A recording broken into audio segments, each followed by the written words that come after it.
Waktu udah berlari ke depan si Salsa, bukan lanjut joget lagi. Kalian tahu si Tante Anis langsung memeragakan gerakan seperti sedang menggendong bayi sambil berkata dingin, ini anakku baru 1, kau mau jadi anakku juga, kata dia gitu. Hai, wassalamualaikum warahmatullahi wabarakatuh. Terima kasih sudah klik video ini. Oke, jadi di malam Jumat ini seperti biasa aku akan membawakan lagi satu cerita KHW Nusantara yang malam ini tiba gilirannya dari Provinsi Kepulauan Riau ya. Setelah kemarin kita membahas tentang gangguan mistis yang hampir saja menghancurkan sebuah keluarga, Wak. Malam ini aku akan kembali membahas tentang serangkaian teror yang menimpa tantenya Wawa kita. Memang ceritanya sama-sama tentang teror, Wak, tapi alur dan ending di cerita ini sangat-sangat berbeda dengan cerita sebelumnya. Korban di kisah kali ini, Wak, dulu tuh merupakan seorang gadis muda yang sangat cantik, baik hati, serta rajin sekali beribadah. Namun semenjak diganggu oleh teror mistis ini, keadaannya menjadi berubah total. Kenapa? Karena teror tersebut bukan sekedar teror kesurupan makhluk halus biasa gitu loh, Wak, bukan. Melainkan sudah di tahap menghancurkan akal sehat korban. Penasaran kalian sama kisah selengkapnya kan? Jadi tanpa berlama-lama kita langsung masuk aja ke ceritanya ya. Check it out.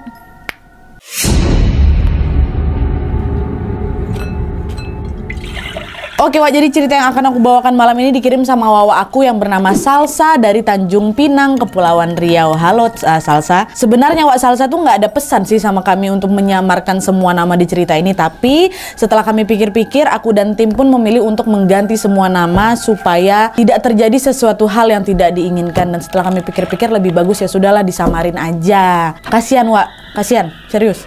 Tapi yang jelas kisah ini nyata dialami oleh keluarganya Salsa, Wak. Tepatnya dialami oleh tantenya Salsa yang bernama Tante Anis pada tahun 2009 lalu. Nah, Tante Anis ini, Wak, merupakan adik perempuan ketiga dari pihak mamanya Salsa. Dia adalah seorang gadis muda berusia awal 20 tahunan gitu lah, Wak, pada tahun itu ya, tahun 2009, yang memiliki wajah yang sangat-sangat cantik. Saking cantiknya, Wak, Tante Anis ini setiap kali dia keluar rumah tuh ada banyak sekali laki-laki di jalan yang suka menggoda Tante si Anis dengan tujuan ingin berkenalan gitu. Bahkan sempat ada peristiwa unik di mana pada saat naik transportasi umum, Wak, Tante Anis ini selalu digratisin sama supirnya. Terang-terangan abang oplet ini bilang buat perempuan secantik adek udahlah nggak usah bayar lagi, kata. Nah, selain cantik, Wak, Tante Anis ini juga dikenal sebagai orang yang sangat ramah. Beliau juga baik, sopan, dan sangat rajin menjalankan ibadah-ibadah wajib maupun juga sunnah. Bisa dibilang perfect kali lah nak tante aku nih, kata si Salsa. Dan sejak kecil, Wak, Salsa ini memang diasuh oleh Tante Anis karena kedua orang tuanya Salsa merantau ke Singapura. Makanya hubungan Salsa sama Tante Anis ini bisa dibilang akrab kali lah, Wak. Macam udah hubungan anak sama mama kandungnya sendiri gitulah. Tante Anis pun selalu mendidik Salsa hingga dia pun berhasil menoreh banyak sekali prestasi di sekolahnya.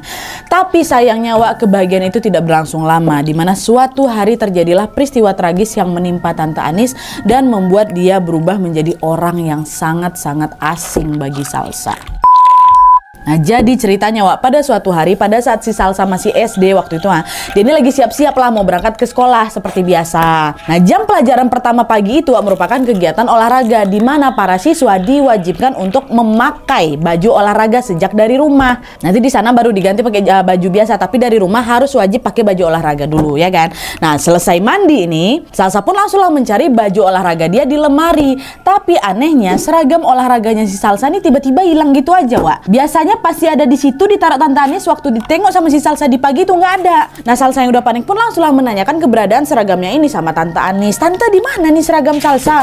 Udah Tante taruh di tempat biasa situ kok, Kak. Cobalah cari baik-baik dulu. Tapi setelah dicari, Wak, kemana-mana nggak di lemari aja nih ya, seragamnya tidak juga kunjung ketemu. Nah, Salsa ini jadi makin rewel lagi karena dia hampir mau terlambat sekolah nih Nadia. Nah, Tante Anis yang ikutan panik pun akhirnya meminta waktu untuk sholat duha terlebih dahulu. Bentar ya, Tante sholat duha dulu. Barangkali setelah sholat kita bisa nemuin nih seragam kamu di mana. Sebentar, tunggu. Nah, di momen inilah, Wak, mulai ada satu kejanggalan yang sama sekali tidak bisa dipahami sama Salsa waktu itu. Aku ingat kali Nadia, selesai sholat duha itu, Tante ini duduk bersimpuh lama kali itu sambil berdoa. Tante bilang, ya Allah, jika memang Engkau berkenan dengan takdir hamba seperti ini, tidak apa-apa. Hamba ikhlas dan ridho menjalani ini semua. Dan untukmu ya, aku mohon tolong jangan ganggu keponakan dan keluargaku karena aku tahu yang kau inginkan adalah diriku. Jadi tolong jauhi mereka. Aku ikhlas jika memang engkau menginginkanku. Kata Tante Anis kayak gitu, Wak. Nah di saat yang bersamaan Wak, Salsa yang pada saat itu sedang termenung di dalam kamar mendengar perkataan si Tante Anis ini, tiba-tiba mendengar suara pintu lemari itu terbuka sendiri. Ngek gitu. Dan betapa terkejutnya Salsa, ternyata di dalam lemari itu, lemari yang baru aja terbuka sendiri itu, ada seragam olahraganya si Salsa Wak, yang tadi bilang tuh ada dalam situ. Kejadian ini sungguh-sungguh terasa janggal kali untuk aku Nadia, karena baru pertama kalinya aku melihat barang yang hilang tiba-tiba muncul sendiri di hadapan aku. Dan anehnya lagi, baju lemari pula, baju olahraga tuh ditemukan dalam kondisi yang kusut kali gitu loh Wak. Macam belum disetrika, macam habis dipakai, macam habis dikerunyel-kunyel gitu loh. Padahal biasanya Tante Anis selalu sudah mempersiapkan seragam aku tuh serapi mungkin, nggak mungkin kayak gitu keadaan terakhirnya. Nah melihat kejanggalan itu, Salsa pun langsung memanggil Tante Anis dan menceritakan apa yang baru saja dia lihat. Tante, sinilah Tante, tadi lemari ini terbuka sendiri, ada itu seragamnya Salsa dalam situ, kusut tapi Tan. Dan kalian tahu Wak, setelah mendengar penjelasan Salsa, entah kenapa raut wajah Tante Anis ini langsung berubah jadi tegap. Sedetik kemudian Tante Anis bilang, "Kak, malam ini kita tinggal dekat rumah Makci aja ya." Makci ini sebutan tantenya Salsa yang lain. Kita malam nih tidur kat rumah Makci aja.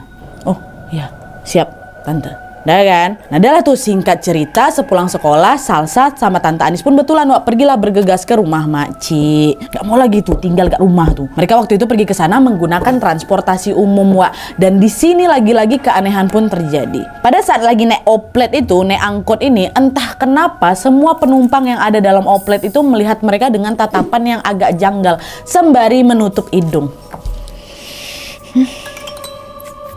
Nah meskipun demikian Wak, baik Tante Anis ataupun Salsa nggak peduli akan hal itu. Dan dibiarkan aja itu sama mereka kan. Nah sesampai di rumah Makci, mereka pun kembali lagi dibuat terkejut dengan sambutan Makci yang bilang, "Ya ampun, wangi sekali kalian berdua hari ini, pakai parfum apa?" kata Makci.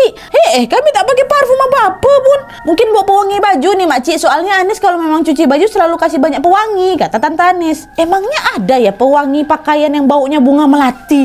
Soalnya bau kalian ini ingat kali dari akak ke atas dah tercium dah. Makanya akak langsung buru-buru buka pintu. Akak kira ada siapa. Nah di momen inilah Wak, Tante Anis pun udah ngerasa apa tuh?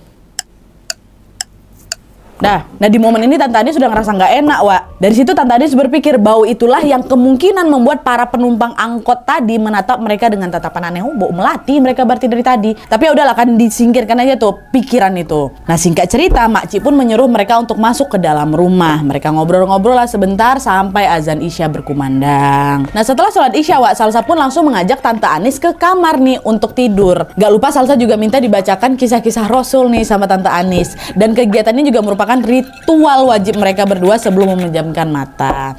Nah selesai membacakan kisah-kisah Nabi ini Wak, Tante Anis pun berbaring menghadap ke arahnya si Salsa. Aduh aku di sini nggak tega kali. Gak lama kemudian si Tante Anis nih ngomong kayak gini, "Salsa, belajar yang rajin nih nak, biar nanti engkau jadi anak yang sukses dan bermanfaat bagi orang lain. Salsa juga harus selalu baik ya sama orang ya nak ya," kata si Tante Anis ini. Dan kalimat itu Wak, entah kenapa kerasa janggal kali buat aku Nadia, kata si Salsa. Karena nggak biasanya Tante Anis tuh mengucapkan nasihat sedalam itu untuk aku. Mana aku masih kecil pula tuh, masih SD loh aku. Dan betul aja Wak, tanpa Salsa sadari kalimat tersebut adalah percakapan terakhir normalnya Tante Anis. Karena setelah itu Tante Anis berubah menjadi sosok yang betul-betul berbeda Wak. Betul.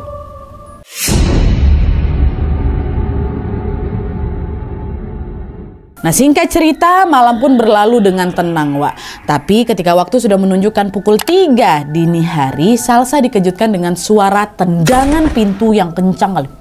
Gitu kan. Nah di saat yang bersamaan wajah Tante Anis ini yang ada di sebelah Salsa berubah jadi pucat. Dan tidak lama kemudian Tante Anis bilang, maaf Salsa, tadi ada cahaya putih masuk ke kamar, makanya Tante tendang pintunya. Bentar dulu, lagi gergaji. Nah ada cahaya putih masuk ke kamar, makanya si Tante nendang pintu. Itu kata Tante Anis kan. "Maaf ya nak ya, kebangun ya kamu ya. Udah kamu tidurlah lagi," kata si Tante Anis. Dan Salsa pun coba mengangguk kecil dan kembali tertidur pulas lagi. Singkat cerita Wak, keesokan paginya Pak Ci, suaminya Makci ini datanglah dari kebun dengan membawa beberapa tandan pisang, tahu kalian kan. Nah, Pak Ci pun menyuguhkanlah pisang tersebut di ruang tamu untuk dikonsumsi bersama. Dan di saat Salsa mengambil satu buah pisang Wak, Tante Anis secara tiba-tiba dipukulnya tangannya si Salsa. Dia bilang, jangan dimakan, gak boleh, itu haram, katanya. Nah Pak Ci mendengar itu langsung menyela, "Lah haram dari mana nih? Segini kan pisang." "Bukan, itu bukan pisang, itu jantung anak bayi." Jangan sampai kalian makan makanan itu ya, kata Tante Anis, Wak. Nah, jawaban Tante Anis itu langsung membuat seisi rumah kaget bukan kepalang, karena jelas-jelas yang ada di depan mereka tuh buah pisang, bukan jantung bayi. Nah, belum sempat memahami kejanggalan itu, mereka pun kembali lagi dibuat terkejut oleh Tante Anis yang tiba-tiba menjerit histeris. Beberapa detik kemudian jeritan itu berubah menjadi tangisan yang sangat kencang. Dan di momen ini mereka langsung sadar kalau Tante Anis ternyata kesurupan. Tanpa berlama-lama Pak Cik pun langsung membacakan doa-doa untuk menyadarkan Tante Anis. Tapi sayangnya usaha tersebut tidak mempan, Wak. Tante Anis terus tuh menjerit histeris macam orang kesetanan. Nggak kehabisan akal, akhirnya Mak Cik pun mengambil sisa air zam-zam, untungnya masih ada tuh di rumah, Nat, dan mengusapkannya ke wajah Tante Anis.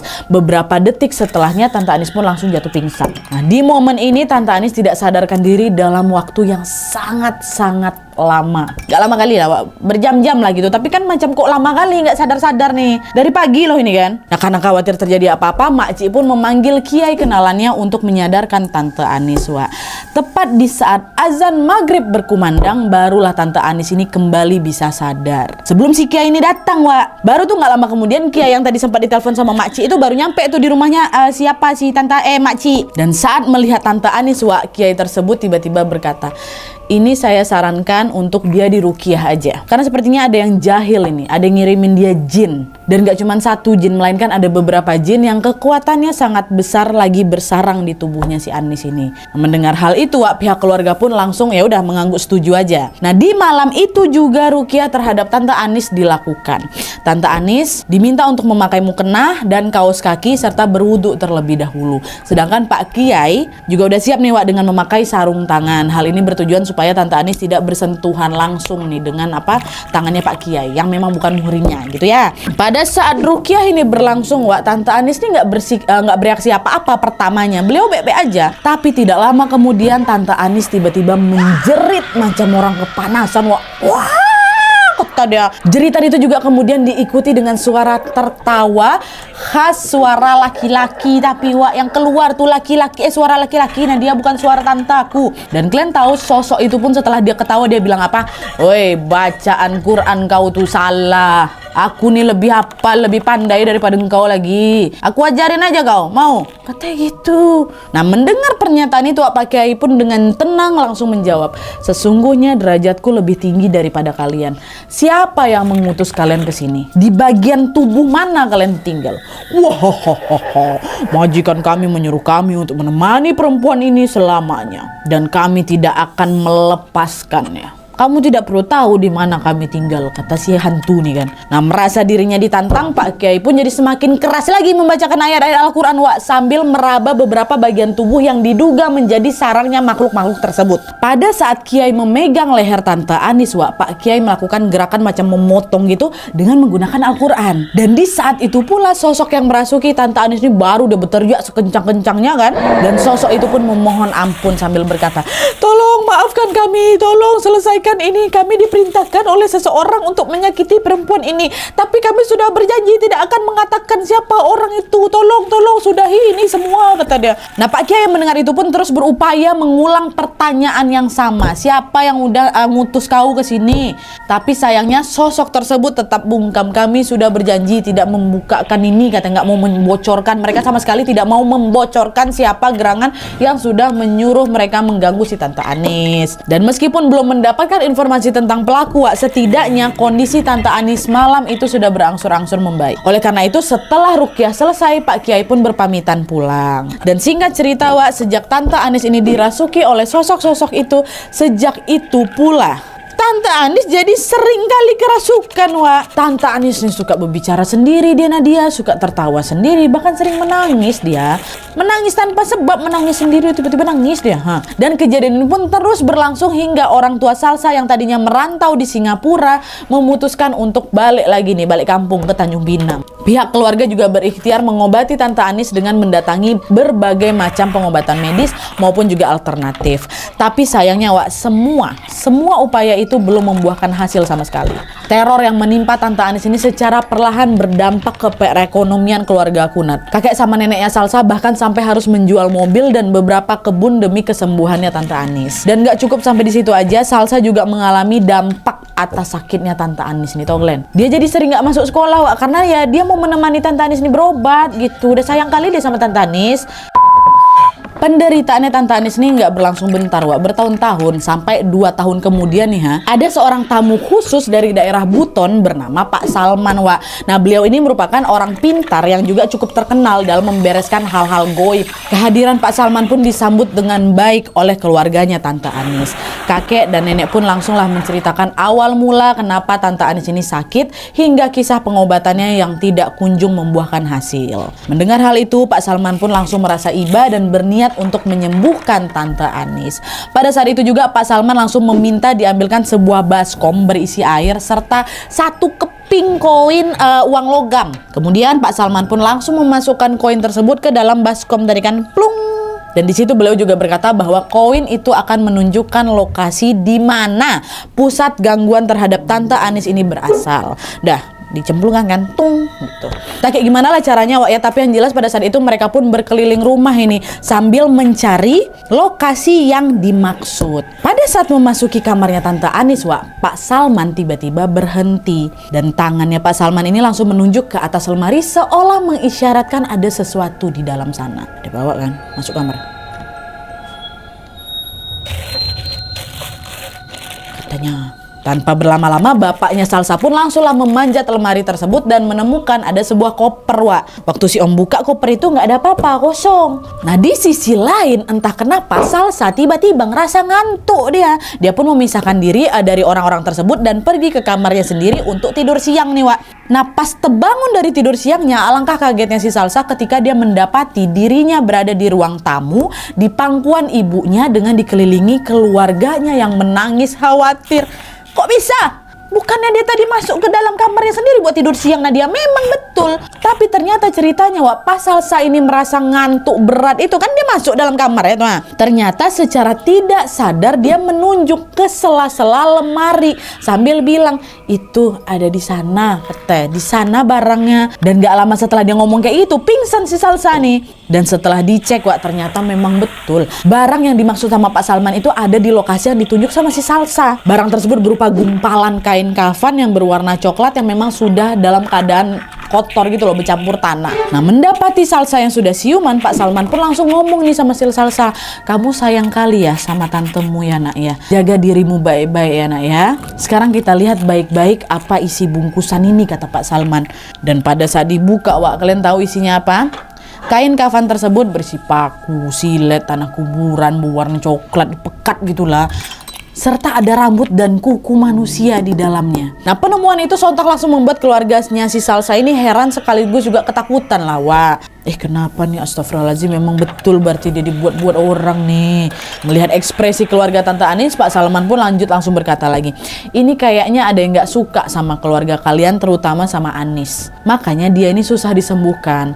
Kalau mau ngobatin Anis ini memang harus hati-hati karena taruhannya nyawa. Tapi kalian gak usah khawatir, insya Allah akan saya bantu semampunya, kata Pak Salman kan. Dan Pak Salman juga berkata kalau gumpalan rambut dan kuku di kain kafan itu memang merupakan milik Tante Anis yang sengaja diambil oleh suruhan-suruhannya si pelaku. Berarti bisa jadi itu orang terdekat tuh Nadia. Pertamanya Wak juga mikir kayak gitu, Wak, tapi epicnya di sini suruhan si pelaku itu berupa sosok tak kasat mata, Wak. Bukan orang, tapi ada juga ini suruhannya yang berupa manusia yang diduga cukup dekat sama Tante Anis. Ada suruhan jadi-jadian, ada suruhan betulan, ada yang kasat mata, ada yang manusia betulan nih. Tapi sayangnya di situ Pak Salman sendiri tidak tahu siapa orang tersebut, Wak. Meskipun demikian, Pak Salman terus meyakinkan keluarga Tante Anis bahwa udah, kalian semua tenang aja, doa diperbanyak, semoga semua baik-baik saja. Dan sebelum pulang, Pak Salman pun memberikan segelas air doa yang diminumkan kepada Tante Anis. "Dah minum nih ya, habisin. Nanti beberapa hari lagi saya kembali lagi ke sini." Pamit lah kan, Pak Salman balik. Tapi sayangnya harapan kesembuhan Tante Anis terasa semakin jauh, Wak. Karena tidak lama setelah itu, ada satu tragedi tragis yang menimpa Pak Salman. Di mana tepat 1 hari setelah Pak Salman pulang dari rumahnya Tante Anis, Mama Salsa tiba-tiba menerima sebuah panggilan telepon. Dan ketika diangkat, rupanya panggilan itu berasal dari kerabatnya Pak Salman. Dan kalian tahu, kerabat beliau mengabarkan kalau pagi tadi Pak Salman ditemukan meninggal dunia di dalam kamarnya. Meninggal Pak Salman 1 hari setelah pulang dari rumahnya Tante Anis. Pihak keluarga Pak Salman sendiri tidak tahu nih apa penyebab kematian Pak Salman. Karena Pak Salman ini memang sehat-sehat aja kok sebelumnya. Beliau tidak mengidap penyakit apapun, Wak. Mendengar kabar mengejutkan itu, nenek, mamanya Salsa langsung bergegas lah menuju ke rumah Pak Salman untuk melayat. Sebenarnya sampai sini pun keluarga Salsa ini jadi ngerasa nggak enak hati gitu, Wak. Mereka berpikir kematiannya Pak Salman ini ada hubungannya dengan pengobatan Tante Anis. Jadi nggak enak hati lah, Wak. Kalian lah coba jadi posisinya si Salsa waktu itu kan. Keluarga Salsa terutama tuh. Baru balik dari tempat kami ngobatin orang sakit, meninggal bapak tuh. Tapi untungnya pada saat itu mereka berusaha untuk menepis anggapan itu dan menganggap bahwa kematiannya Pak Salman merupakan suratan takdir. Dan dari sini semenjak Pak Salman meninggal dunia, otomatis pengobatan Tante Anis juga berhenti sementara lah kan, Wak. Semakin hari kondisi Tante Anis pun makin parah lagi. Walaupun kain kafan yang dianggap pusat gangguan teror itu udah dibuang nih, udah dibakar, ya rupanya hal itu nggak berarti apa-apa, Wak. Setiap hari Tante Anis ini masih terus kesurupan, dan waktu sadar pun ada yang ngomongnya ngelantur. Puncaknya pernah nih pada suatu kali pada saat si Salsa ini duduk bersantai sambil mendengarkan musik India. Aduh, ini merinding aku di sini, Wak. Lagi di setel kan lagu India sama si Salsa ini. Tiba-tiba aja Tante Anis ini berjoget sambil cekikikan gitu, Wak. Dan lagi-lagi berjoget, abis itu dia berlari gitu tepat ke hadapannya si Salsa. Waktu udah berlari ke depan si Salsa, bukan lanjut joget lagi. Kalian tahu si Tante Anis langsung meragakan gerakan seperti sedang menggendong bayi sambil berkata dingin, "Ini anakku baru 1. Kau mau jadi anakku juga?" Kata dia gitu. Merinding nggak kalian, Pak? Belum sempat aku jawab nih, kata si Salsa. Belum sempat aku jawab, nah dia Tante Anis ini langsung pergi ya gitu aja. Sambil ketawa-ketawa, habis itu dia berjoget-joget lagi. Kebayang nggak kalian? Lagi putar India, tiba-tiba berjoget si tante tuh berlari tiba-tiba depan kalian, gendong bayi, habis itu pergi lagi, ketawa joget-joget lagi. Ya Allah! Melihat keganjilan itu, Salsa langsung merinding sebadan-badan. Sama, aku aja terbayang langsung, Masya Allah. Ya Allah. Jadi gangguan itu nggak hantu menyeramkan, tapi ini kayak gitulah, Wak. Sedih juga sama orang yang kita sayang kayak gitu kelakuannya. Dan gak cukup sampai di situ aja, Wak. Di suatu malam Jumat, Salsa, mamanya, dan juga Tante Anis ini kan lagi beristirahat lagi tuh kan di kamar yang sama. Nah, ceritanya malam itu Tante Anis ini udah tidur duluan, Wak. Jadi cuma Salsa sama mamanya yang masih ngobrol dalam kamar itu. Nah, pas lagi seru-serunya ngobrol, tiba-tiba mamanya Salsa ini bilang, "Kak, lihat cahaya putih yang masuk dari gudang ke sini nggak, Kak?" Kata si mama. "Enggak, Mas, Salsa nggak lihat apa-apa," kata. Dan nggak lama kemudian, Wak, kalian tahu terdengar suara goli. Goli ini apa? Kelereng kan, macam goli dimasukkan ke dalam botol. Ting gitu kan, agak kencang suara itu. Dan kalian tahu waktu ting bunyi itu kan, secara tiba-tiba Tante Anis kan udah tidur duluan tuh, langsung terduduk tegak, Wak, dengan kepala menunduk sambil terus menangis histeris. Dan sedetik kemudian tangisan itu berubah menjadi suara tertawa. Seram kali. Nggak boleh aku praktekkan. Tanpa berlama-lama, Salsa dan mamanya pun langsung membaca ayat suci berkali-kali, Wak. Tapi sayangnya bacaan itu sama sekali nggak mempan sama Tante Anis. Tante Anis justru semakin ketawa kencang, matanya makin melotot. Dan mamanya Salsa yang udah nggak tahan lagi akhirnya menyiram segelas air ke kepalanya Tante Anis. Dan di momen itu juga Tante Anis langsung mendadak pingsan. Teror yang menimpa Tante Anis ini, Wak, lama-kelamaan langsung membuat keluarganya Tante Anis ini jadi putus asa. Mereka sudah kehabisan akal harus mengobati Tante Anis dengan cara apa lagi nih supaya Tante Anis bisa balik lagi seperti sedia kala. Ini apa lagi yang harus kita lakukan nih? Semuanya udah kita lakukan tapi enggak juga berubah-ubah siapa ini Tante Anis nih. Sampailah nggak lama kemudian, Wak, ada nih seorang kerabat yang menyarankan supaya Tante Anis ini dibawa ke suatu pondok pesantren untuk diobati. Dah, pergilah lagi mereka sekeluarga ke sana, Wak. Dan seorang kiai yang ada di pesantren itu pun memberikan sebuah nasihat, yaitu pihak keluarga harus menikahkan Tante Anis dengan seorang laki-laki baik. Hanya dengan cara itulah Tante Anis ini akan kembali sembuh seperti semula, kata kiai ini. Dah, singkat cerita, nenek pun akhirnya menjodohkan, Wak, Tante Anis dengan seorang laki-laki asing. By the way, asing ini bukan bule, Wak, ya. Laki-laki asing ini maksudnya Tante Anis sendiri nggak kenal sama sekali loh sama orang ini gitu, ha. Nah, dinikahkan nih kan. Awalnya pernikahan mereka baik-baik aja, Wak. Tapi seiring berjalannya waktu, Tante Anis ini justru diperlakukan dengan sangat buruk sama suaminya. Suami ini nggak segan-segan melakukan kekerasan fisik gitu loh sama Tante Anis. Bahkan suami ini juga sering ngatain Tante Anis ini dengan kata-kata kasar. Kumpulan gila, lo nggak sudi aku sama kau kayak gitu lah, kasar kali pokoknya, Nat. Nah, perlakuan jahat macam itu ya jelas memperburuk kondisi mental Tante Anis lah, Wak, ya kan. Dan karena pernikahan ini gagal menjadi solusi, akhirnya pihak keluarga pun menyarankan mereka untuk bercerai. Dan setelah bercerai, apakah kondisi Tante Anis membaik, Wak? Sayangnya belum. Pihak keluarga masih terus berikhtiar menjalani pengobatan untuk kesembuhannya Tante Anis. Dan kabar ini pun akhirnya kemudian terdengar, Wak, di telinga mantan pacarnya Tante Anis. Semasa Tante Anis masih sehat dulu, namanya Om Raffi. Nah, kebetulan pula keluarganya Om Raffi ini juga ikut prihatin sama kondisinya Tante Anis, Wak. Akhirnya mereka menawari agar Tante Anis ini dibawa berobat ke salah seorang kenalannya yang ada di Batam. Dan keluarga Tante Anis pun dipersilakan untuk menginap di rumahnya Om Raffi yang berada di pinggir pantai selama masa pengobatan ini berlangsung. Baik kali Om Raffi ini. Dah tuh, pergilah kan mereka semua ke Batam nih. Nah, awalnya, Wak, lagi-lagi semua pun berjalan lancar-lancar aja. Tapi pas menjelang malam, menjelang tengah malamnya, tiba-tiba mamanya Salsa tidak mendapati Tante Anis ada di dalam kamarnya. Ngilang Tante Anis nih, Wak. Langsung heboh lah seisi rumah. Woi, Anis hilang, Anis hilang. Nah, mereka pun berusaha mencari Tante Anis kemana-mana, tapi belum juga ketemu. Dan pada saat sedang berkeliling ini, Om Raffi tiba-tiba mendengar ada suara seorang wanita yang sedang bersenandung kecil sambil tertawa riang.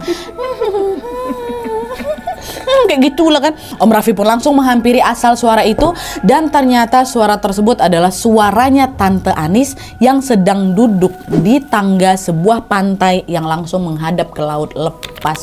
Nah, melihat kejadian itu, Om Raffi dan keluarganya Tante Anis ini pun langsung menarik paksa dan membawa Tante Anis ini balik lagi ke rumah Om Raffi. Dan singkat cerita, karena pihak keluarga ini merasa kejadian itu membahayakan nyawanya Tante Anis, akhirnya Tante Anis pun dibawa balik lagi nih ke Tanjung Pinang. Dan sejak kejadian aneh di Batam itu, Wak, Tante Anis masih terus menjalani pengobatan. Pihak keluarga juga sempat membawa Tante Anis ini ke rumah sakit jiwa untuk direhabilitasi, tapi rupanya pengobatan medis juga belum menunjukkan kemajuan yang signifikan gitu loh, Wak. Kondisi Tante Anis ini justru semakin memprihatinkan. Nadia badannya jadi makin kurus. Tante Anis sering nangis sampai matanya sembab kali. Bahkan nih, Wak, ya, Tante Anis juga sering mengamuk hebat sehingga harus diikat oleh para suster yang ada di situ. Nah, pihak keluarga yang nggak tega pun akhirnya memutuskan untuk membawa Tante Anis pulang dan dirawat di rumah mereka sendiri. Tante Anis juga pernah dibawa berobat hingga ke Singapura, ke Malaysia, udah, tapi sayangnya hasilnya nihil, Wak. Bahkan pernah nih, Wak, pada suatu kejadian, kata si Salsa, ketika Tante Anis ini berada di Singapura, Tante Anis ini tiba-tiba bersenandung di depan cermin gitu loh, sambil memakai baju kurung berwarna putih sembari menyisir rambutnya. Habis itu dia ketawa-ketawa gitu, Nat. Nah, karena takut, akhirnya Mama Salsa pun menelpon seorang kenalannya yang dianggap bisa mengobati Tante Anis kan. Dan kalian tahu, orang yang ada di Singapura itu bilang kalau sulit sekali untuk menyembuhkan Tante Anis. Anis hanya bisa sembuh kalau dia sudah meninggal dunia. Karena memang dari awal niat si pelaku ini adalah membuat Tante Anis ini tersiksa hingga akhir hayatnya, kata orang. Dan sampai saat ini, Wak, Tante Anis masih dirawat oleh keluarganya Salsa di salah satu kota di Sumatera, yaitu di Palembang. Tapi sayangnya keadaan Tante Anis sampai sekarang masih belum juga sembuh, Wak. Tante ini masih suka ngamuk hebat dan tidak jarang menyakiti keluarganya sendiri. Bahkan nih, Wak, yang menurut ceritanya Salsa, pernah pada suatu kali Tante Anis ini pergi, dia keluar rumah di bawah air hujan dengan kondisi, mohon maaf, tanpa busana sama sekali, keliling komplek. Untunglah waktu itu ada bapak-bapak nggak dikenal sigap diselimutinnya badannya si Tante Anis ini, dan langsung diantarkan Tante Anis balik ke rumah. Belasan tahun dihantui teror tanpa henti, beberapa kiai pun beranggapan kalau jin yang mengganggu Tante Anis ini sudah melekat dan mendarah daging di dalam tubuhnya Tante Anis, Wak. Macam benalu yang udah terlanjur menggerogoti inangnya gitu loh, ha? Astagfirullahaladzim, kasihan. Dan informasi terbaru dari Salsa nih, Wak, ya, dukun yang menjadi perantara pelaku nih, ha, kabarnya sudah meninggal dunia. Dukun yang jadi perantara, dukun yang disuruh-suruh sama si pelaku ini udah meninggal dunia, sehingga sulit sekali untuk menyembuhkan Tante Anis. Dan terlepas dari anggapan banyak orang tentang Tante Anis, Salsa sebagai keponakan pantang menyerah gitu aja, Wak. Dimana kalian tahu saat ini dia berkuliah ngambil jurusan psikologi dengan tujuan yang sangat-sangat mulia, yaitu ingin memulihkan kondisi mental Tante Anis. Masya Allah, terharu kali ya, Wak. Setiap kali Salsa mengunjungi Tante Anis, Salsa selalu ngajak ngobrol, walaupun yang cuma direspon dengan sebuah tatapan kosong kayak gitu. Ya Allah, kasihan ya. Dan gak jarang juga Tante Anis ini merespon pernyataannya si Salsa ini dengan amukan, kadang dipukul lah kunatnya kayak gitulah. Tapi meskipun demikian, Wak, Salsa tidak putus asa. Dia terus berusaha untuk memahami kondisi Tante Anis dengan harapan suatu saat tanteku pasti bakal sehat seperti semula. Kita doakanlah sama-sama, Wak, ya. Semoga Salsa bisa menjalani kuliahnya dengan lancar sampai lulus tanpa kendala yang berarti. Dan meskipun memang terdengar sulit, tapi selama Allah berkehendak dengan kun fayakunnya, bukan tidak mungkin Allah akan mengabulkan kesembuhan Tante Anis. Wallahu alam bishawab. Oke, Wak, jadi itu tadi pengalaman mistis yang dialami oleh Tante Anis. Sebuah cerita yang bikin aku sedih sekaligus juga nggak habis pikir. Lagi-lagi kok bisa ada orang sejahat itu sama Tante Anis ya. Memang Tante Anis ini salah apa? Sesakit hati itukah kau? Kita nggak bisa asal judging aja kalau Tante Anis yang salah, Wak, ya. Karena kita nggak tahu nih cerita asal itu gimana. Bisa jadi si pelakunya cuma iri hati, busuk hati, dia nggak dapat apa yang dia mau. Itu yang dibuat main pakai jalan pintas, pakai jalan pengecut gitu kan. Senang-senang lah kau sekarang, senang-senang lah kau, nanti kau tengok. Udah jadi budak setan kan kau, nanti kau mati kau tengok lah tuh nanti. Kau nanti merangkak-rangkak terseok-seok kau cari Tante Anis ke akhirat itu buat minta maaf. Padan muka kau. Udah lah lagi weh. Tapi walaupun udah diginiin ini, aku suka ya masih Salsa nih. Melalui cerita ini Salsa juga ingin menyampaikan permohonan maaf apabila Tante Anis pernah melakukan kesalahan semasa hidupnya yang membuat si pelaku ini menyimpan dendam. Kita doakan sama-sama semoga Tante Anis dan keluarganya selalu berada dalam lindungan Allah Subhanahu wa taala. Dan siapapun kau sebenarnya dimanapun kau sekarang sedang berada, semoga kau tobat ya, minta ampun, minta maaf selagi masih bernapas pun. Oke lah, Wak, jadi sekian dulu videonya. Terima kasih banyak yang sudah menonton. Kalau kalian suka video ini, klik like-nya, jangan lupa komen di bawah dan saran-saran untuk video selanjutnya. Jangan lupa nyalain notifikasinya supaya kalian tahu kalau aku upload video baru. And as always, jangan lupa untuk klik tombol subscribe supaya kalian sama-sama tahu informasi menarik dan menegangkan dari channel aku. See you next video, Wak. Bye.